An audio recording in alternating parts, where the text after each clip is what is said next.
AITA for refusing to let my sister's boyfriend stay in my house after he caused a massive argument that tore our family apart. So, this is going to be a long one, and I'm still trying to process everything that happened. 28F, have always been close to my sister, 25F, but lately, things have gotten really messy. I'm trying to figure out if I'm the asshole here or if I'm justified in how I handled the situation. A bit of background. My sister and I grew up in a fairly tight-knit family. We're both adults now, and I've always been the more responsible one, the one who tries to keep things calm and civil. My sister has had a few rough patches, but has been doing well the last couple of years. She recently started dating this guy, Mark, 27M, and from the beginning, I had a weird feeling about him. Something just didn't sit right with me, but I never wanted to jump to conclusions or be unfair to my sister. Mark came into the picture about 6 months ago. At first, he seemed charming enough. My sister was happy, so I tried to keep an open mind. However, the more time I spent around him, the more I noticed red flags. He was controlling over her, dismissive of my opinions, and often rude to other family members during gatherings. One time at a family barbecue, he openly mocked my mom's cooking and laughed about it with a few friends. That rubbed me the wrong way, but my sister shrugged it off, saying he was just joking. Fast forward to a month ago, my sister and Mark had a rough patch and decided to take a break. During that time, Mark apparently needed a place to crash because he was having problems with his own living situation. My sister casually asked if I would mind letting him stay at my place for a few days while he got things sorted out. I hesitated because I had a bad gut feeling, but I didn't want to seem unsupportive. I agreed, under the condition that he would respect my space and follow my house rules. Big mistake. Mark moved in and immediately started pushing boundaries.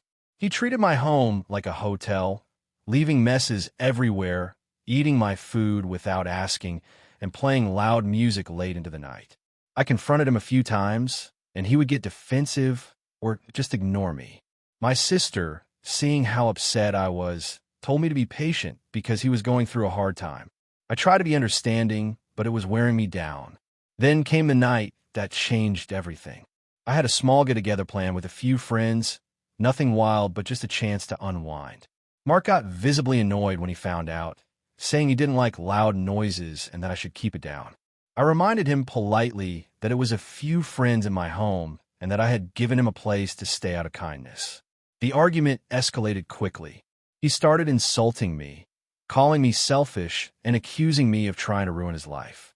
I told him he needed to leave. He refused and stormed out of the room, but then he came back with a few of my sister's friends who had been at the party. He started talking loudly about how I was a terrible sister and how I was trying to control my sister's life. The room got tense fast, and my friends were uncomfortable. The next day, my sister called me, furious and heartbroken. She said Mark had told her I was trying to sabotage their relationship and that I was jealous of him. She demanded I apologize and let him stay until he found another place. I refused. I told her I couldn't have someone in my home who disrespected me and treated my family like that. Things spiraled out of control from there. My sister stopped talking to me, and our parents got involved, each taking sides. Mark even sent a few angry messages accusing me of trying to break them up. My sister said I had no right to interfere in her relationship and that I had betrayed her trust. At this point, I'm torn. On one hand, I feel like I was justified in refusing to let someone who was disrespecting me and my home stay there. On the other hand, I hate that this has caused a huge rift between my sister and me. I don't want to be the villain, but I also don't want to be walked over. So, Reddit, am I the asshole for refusing to let my sister's boyfriend stay in my house and standing my ground, even though it broke our family apart? Or should I have just swallowed my pride and let him stay to keep the peace?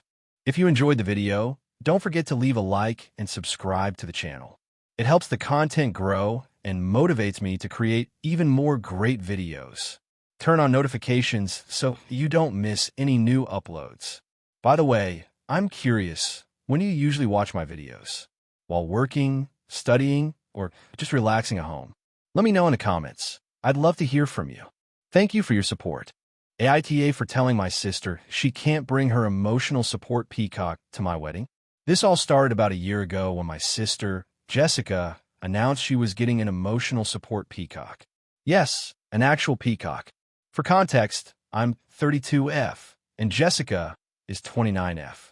We've always been close, but also very different. I'm pretty traditional and conservative, and she's the complete opposite. Very free-spirited, loves exotic animals, and tends to live outside of social norms. Jessica has struggled with anxiety and depression for years, and recently decided to get an emotional support animal to help with her mental health. She's had dogs before, but this time she wanted something unique and majestic, as she put it. That's how the peacock came into the picture. She's very attached to the bird, and apparently it's quite well behaved. She's also claimed it's registered as an emotional support animal, ESA, and that it has all the proper paperwork. Fast forward to about 6 months ago, I got engaged. My fiancé and I started planning a pretty classic wedding. Formal venue, sit-down dinner, lots of family and friends, and of course a dress code. We wanted it to be a special day, very traditional and elegant, and most importantly, comfortable and safe for everyone attending. When Jessica found out about the wedding plans, she immediately told me she was bringing the peacock as her emotional support animal. I was honestly taken aback. I tried to explain that this is a formal event with a lot of people who might be uncomfortable or scared of a large bird wandering around.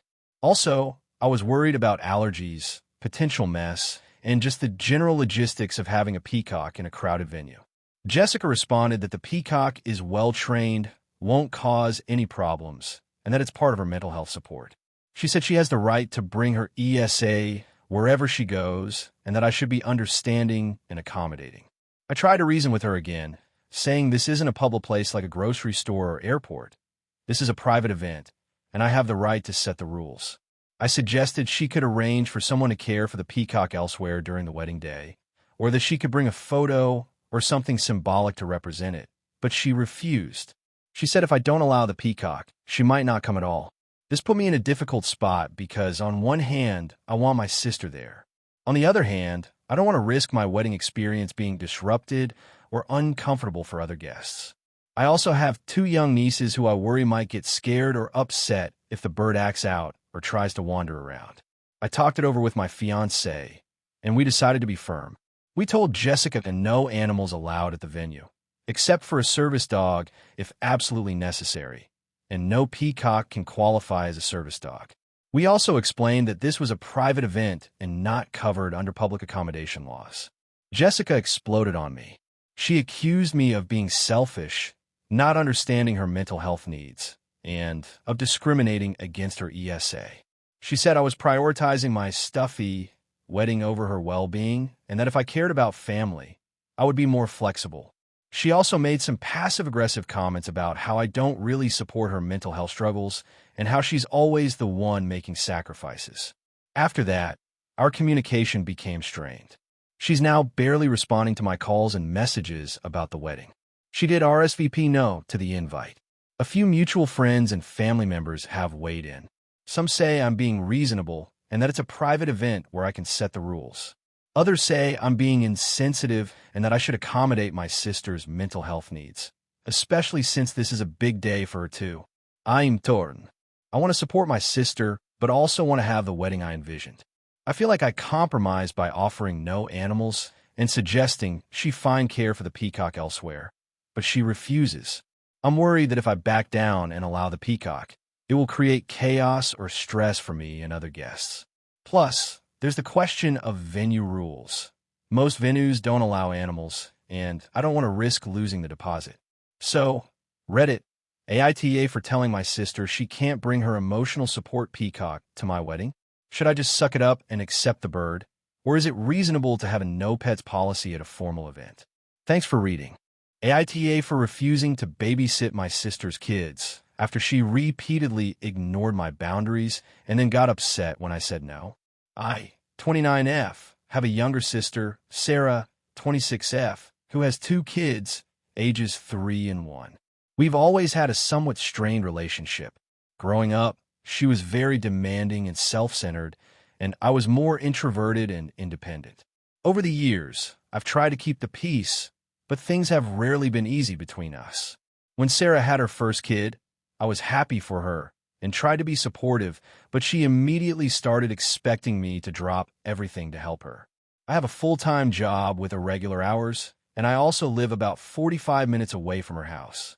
I never minded watching her kids occasionally, but it always felt like she expected me to be her free babysitter, no questions asked. Over the last 2 years, her demands have gotten worse. She calls or texts multiple times a week, sometimes even daily, asking if I can watch the kids on very short notice. Usually, it's because she wants to go out with friends or run errands, but sometimes it's for work meetings or appointments she could have planned better. I've tried to set boundaries gently. I told her I have work commitments and a social life too, and I can't always drop everything. I offer to help if she gives me at least a day's notice or if it's for emergencies. But she rarely respects that.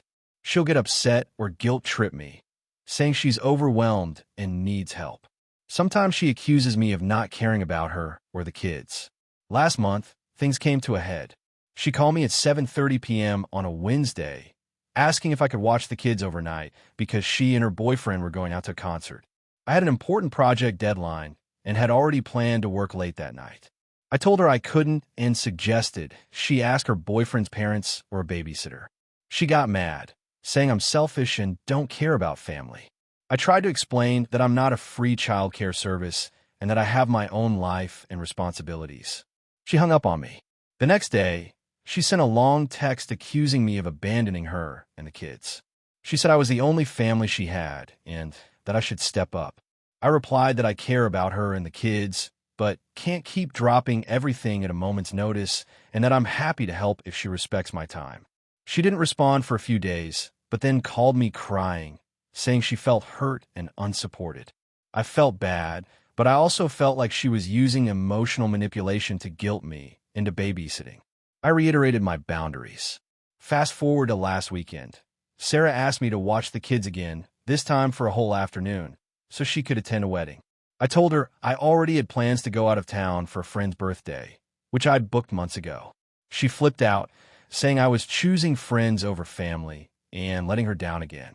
I told her I wasn't willing to cancel my plans or rearrange my life every time she needed something. That night, she sent a group text to our parents and extended family, complaining that I was unreliable and not supportive of family. My parents called me the next day, asking what was going on.